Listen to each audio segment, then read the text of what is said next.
2, 1, go. Okay, well, hello there, everybody. Um, I'm doing my second round. Again, like, hooray for me. Getting these done, even if they're late. Anyway, you don't really care about that. What you care about is Fotinia, right? Look at this picture. This is not a shrub that I'm familiar with, but I swear, although I'm pretty sure it's not, like it could be from the Huntington or something. It's really a beautiful looking shrub and a nice looking view there and a little plant tag right there. So that is Fotinia. Here's what the foliage looks like. I think that's the new foliage. So part of what makes this the Fraser eye is that its new growth is really bright crimson red like that. Super cool. I love it. It's so neat. And I was looking at that because also one of the things that it said in Sunset was it's good in a bouquet, because I'm always looking for that because I got this little business thing. And this is gorgeous stuff. I'm like, how come I'm not growing it? I'll tell you why. Because it is 10 to 15 feet tall and wide. So I would need to buy a new house, which I cannot do, to grow more flowers and plants, which I would be happy to do, but it ain't gonna happen. But super neat. So as far as the center of origin for this guy, a lot of these species are from parts around Asia, but this one you can tell because it has the X in the name, is a hybrid. So it was like created by hybridizers somewhere, horticultural greenhouse or something. So it's hard to say where it's from, but really it's the point of that center of origin is because when you know a little bit about that biogeographical profiling. Did you see my last video? Do you watch these videos? I don't know. Anybody actually look at these? It can tell you a lot about the needs of the plant. Now, I know saying it's from like Japan, at least that's a smaller area. China, I mean, like there's so many different floristic provinces in China. But you know, you can zone in a little bit and think about, like, maybe even look it up, like what part of China is this native to? And that can be quite useful in figuring out how to meet the needs of the plants here in our yards. I mean, it's wild that we have plants from all over the world here available to us in our yards. And it makes identifying plants from the nursery a real bitch, honestly, because usually, you know, you'd use, I don't have one nearby, but like a plant key. And these are still books that are like that big, and it's only plants from California.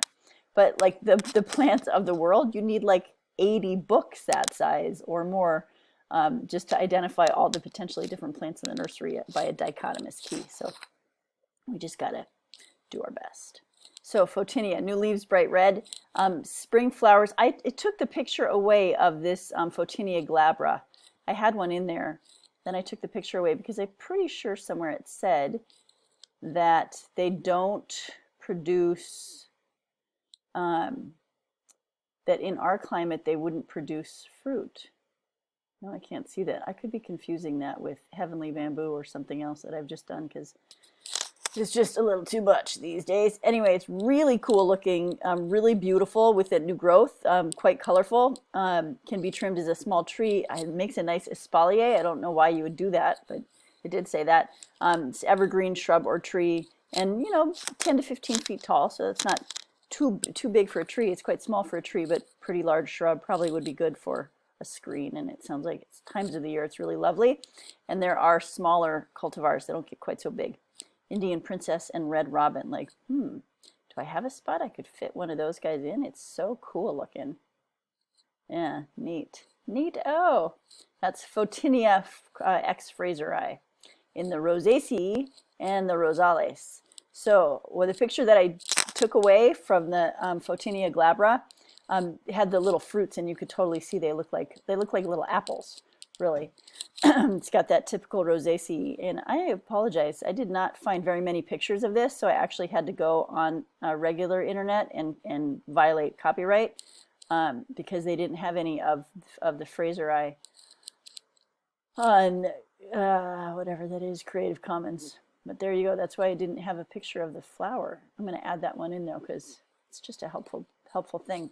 And from a botanical perspective, it's kind of essential for doing any sort of ID. This one, I am in love with this now. I've never seen this before, but look at these very typical Ericaceae flowers. That's the blueberry family, like Manzanita is in that family. And if you know Manzanita, then these flowers are familiar to you, these like hanging bells. Gorgeous in a bouquet. However, why is this on the list? Zones 14 to 17? Like, I mean, there's plenty of, California has so many different micro climates all around. So I could not grow that plant here. It needs to be colder, I think. But, you know, there are plenty parts of California where you could grow that. So that's why it's on the California Plant Alliance list. And if I had known when I was putting that list together, I would have taken it off. Sorry. But it's a cool plant to know about. I mean, it's really, really lovely. So it's Paris japonica. Clearly it's from Japan, right? Also China and Taiwan. And I just loved that it's another name for it is the Japanese Andromeda. And Andromeda is what, like, its old species name. Now it's japonica. So this also has, which is kind of funny because these two plants are really unrelated to each other. The one that we just looked at, Fotinia, and Paris, but they have very similar kind of colorful new growth, really, really spectacularly colored new growth. So this one, it says it starts out bronzy pink to red, and then it goes to a very glossy green as it matures, and there's the typical Ericaceae flowers. Again, an evergreen shrub. This, you know, very floral display for part of the year. Needs well-drained soil, and preferably soil that's somewhat acidic. Does not want full sun. Certainly, you could, I mean, you can't really grow it here. Even if you tried, you'd want to put it in shade. 9 to 10 feet tall and wide, so it's smaller than the other one. It says a good companion for rhododendrons and azaleas. And rhododendrons don't really grow here. Like, there may be some varieties, and I think Robin had some pictures from the Huntington or somewhere else of rhododendrons, which I made a comment like, whoa, I didn't know that they would grow here at all. I mean, plus the Huntington, like if they were planted, you know, 100 years ago when it was cooler here and established then maybe they'd be okay. I don't know. The point, though, is that rhododendrons typically like cooler weather and more moist climates, and that's probably then also true of Paris. There we go. Look at those beautiful little ericaceous. There's another weird botanical thing is you could put like, you know, C-E-O-U-S. C-I-O-U-S, whatever. You can make up your own way to spell it after a family. It makes you sound smart, right? Oh, it's a very ericaceous flower. Look at the little sepals there. So delicate and pretty.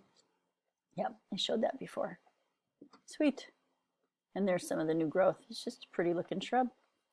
And then finalmente, the Pittosporum.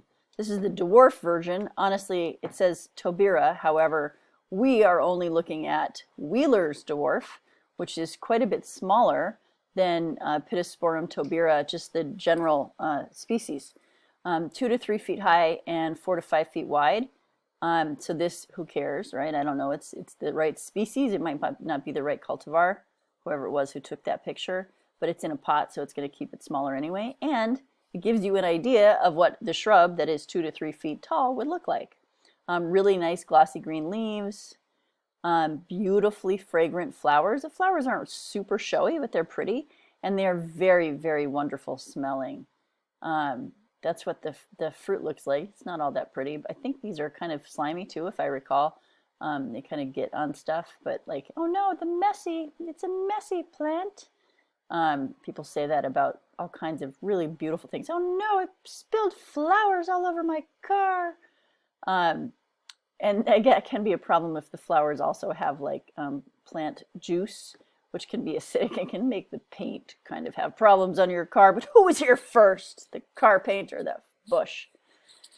Probably it was the car paint, honestly, with all these plants from all over the world. However, it's just a different perspective. For some people, like mess, flower mess is like a big deal. Some people think mulch is a bad idea too, but that's just lack of education. Anyway, so if you had one of these and it was like spitting a bunch of like weird slimy seeds all over your stuff, I could see how that might be an issue. I didn't see anything that talked about the mess associated with this, but I didn't look real hard because I didn't have time. Here we go. There are some lovely little rounded Wheeler's dwarf Pittosporum. I mean, they're really nice looking. I think they are anyway. That's it. Okay, sorry, that was like the speed run because I have one more left to do. So, over and out.